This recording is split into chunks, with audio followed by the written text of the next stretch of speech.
Hi guys, uh, I was asked to do a video on anxiety. Um, I'm gonna explain to you guys how my anxiety affects me, but first off, I'm gonna explain, the three sections that I think that it will cover. There's triggers, effects, and remedies. First off, though, more than 1 in 10 people in their lifetime will have a disabling anxiety disorder. That's a huge number. That's a lot of people out there. And I actually find that to be quite disturbing, especially as there is no cure for effectively this horrible disorder.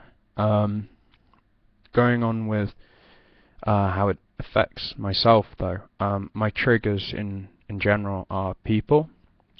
Um, it can either be someone from my past who's created a lot of hassle, or it can be just somebody who looks so encroachingly angry or upset or even intimidating that sets off an attack.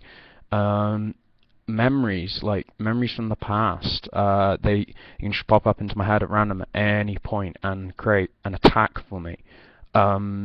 There's deja vu, like when I feel that something has happened before and feel that this event is exactly like something that's happened before, and sometimes it just happens. I can be waking up in the morning, walking down the street, just basically going about my average everyday life, and it'll just happen out of the blue.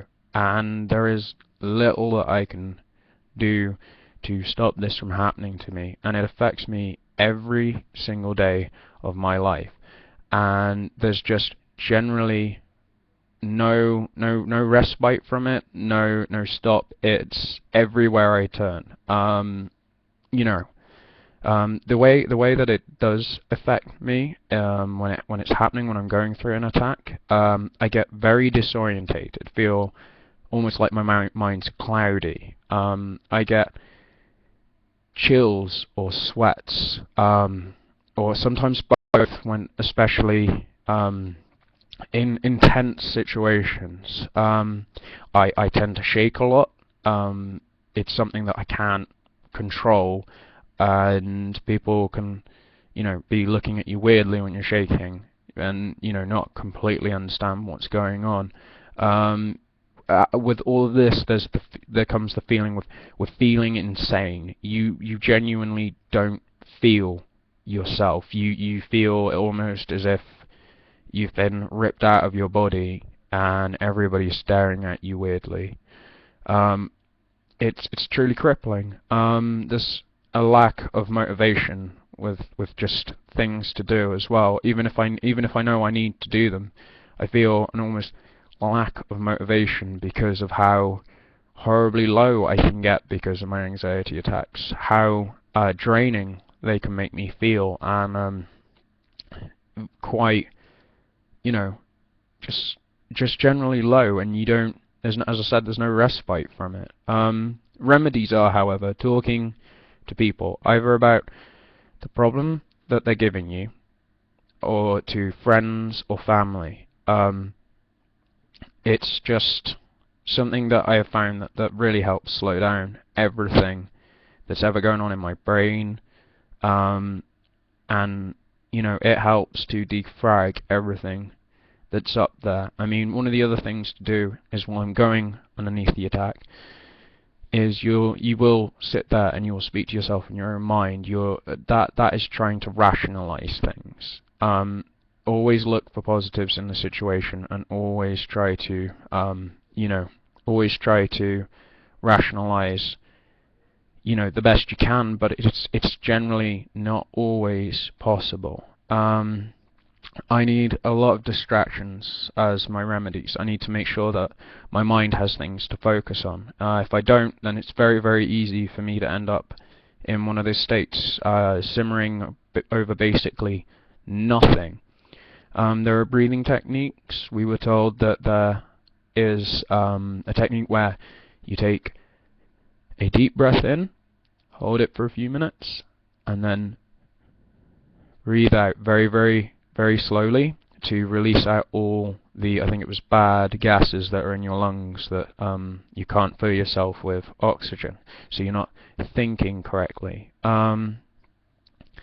But yeah, the breathing techniques, going for a walk, yeah, generally going out for a walk is something that helps, even if it's only to like the end of the street, seeing, or you could walk around with your friends.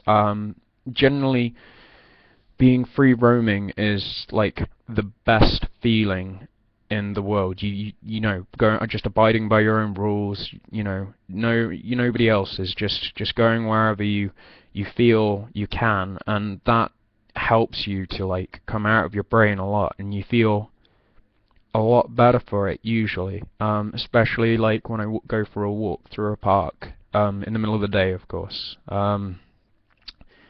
If it was at night, it would be incredibly scary, but no, during the day, just going through a walk through a nice open park is usually the thing that puts me most at ease. Yeah, it affects me quite heavily with my friendships, my relationships, and even getting a job. I mean, anxiety often leads to bouts of paranoia within myself, and you can often see things that aren't there within people and read signs that aren't there. And when you find out that you've been behaving in these ways, it never makes you feel good or right. It never makes you feel happy about what's happened. So you really have to be the best you can be and try and be under control of everything you're feeling. But it's difficult. It's never an easy task or an easy sort of walk of life. I suppose none of our lives are easy though. That's the thing. But yeah, it generally has stopped me from getting a job. It stopped me from getting my short-term goals done. It stopped me from doing my long-term goals done. It's currently that bad that I'm waiting to undergo therapy.